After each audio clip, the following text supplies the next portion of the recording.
আমি অনেকের সাথে কথা বলে দেখেছি, কেউ হয়তো চাকরি করেন, কেউ সরকারি চাকরি করেন। তাদের মধ্যে একটা অনীহা যে আমার তো অফিস থেকে মেডিক্লেম আছে, আমার আলাদা করার কি দরকার?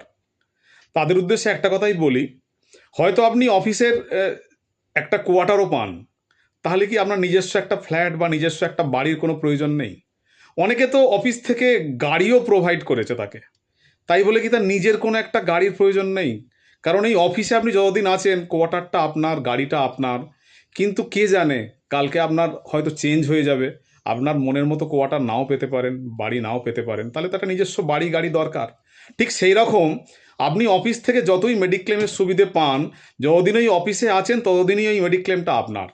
যখন আপনার ট্রান্সমিশন হবে, অন্য কোম্পানিতে আপনি আবার চলে যাবেন, এই যে মাঝখানের গ্যাপটা বা সেখানে গিয়ে মেডিক্লেম রইলো না, তখন কিন্তু আপনার নতুন করে মেডিক্লেম নিতে গেলে হয়তো অনেক প্রবলেম আসতে পারে।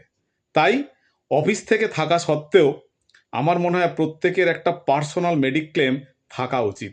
একবার ভেবে দেখবেন। ধন্যবাদ।